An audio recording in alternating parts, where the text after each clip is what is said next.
আসসালামু আলাইকুম বন্ধুরা, সবাই কেমন আছেন?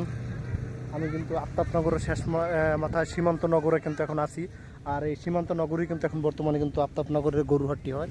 আর এটা আপনার মালিবাগ রামপুর ওখান থেকে কিন্তু আসতে মোটামুটি ভালো সময় লাগে, অনেক অনেক সময় লাগে। এখন যদি অটোতে আসেন তো সর্বনিম্ন আপনার 80 টাকা থেকে 100 টাকা ভাড়া লাগবে। পরিবেশটা দেখুন কত সুন্দর, চারদিকে কাশফুলে ভরা, আকাশে কিন্তু মেঘ এবং খুবই সুন্দর একটি পরিবেশ।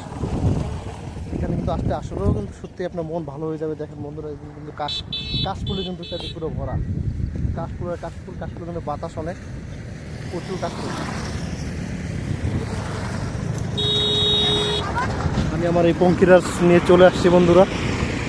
খুবই সুন্দর একটি পরিবেশটা আমি নিজে উপভোগ করি এবং আপনারা আমার সাথে উপভোগ করুন। দেখেন কি সুন্দর পরিবেশ, আকাশের অবস্থা সব মিলিয়ে কিন্তু পুরোপুরি একটা একাকার অবস্থা। যেদিকে যাই শুধু কাশফুল আর কাশফুল, যেদিকেই তাকাবেন শুধু কাশফুল আর কাশফুল।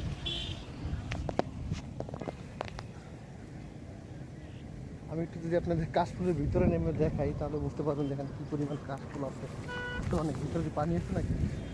পানি নেই কিন্তু বন্ধুরা, এটা কিন্তু আপনার হাত পা কিন্তু কেটে দেওয়ার কিন্তু অবস্থা হয়ে যাবে। প্রচুর পরিমাণে কাশফুল কিন্তু নিজেরা হারিয়ে ফেলানো যাবে এমনটা অবস্থা। খুবই সুন্দর, ভালো লাগার মতো একটা জায়গা। প্রচুর পরিমাণে কাশফুল, প্রচুর পরিমাণে এখানে কাশফুল। আমার চাইতে বড় বড় অনেক কাশফুল।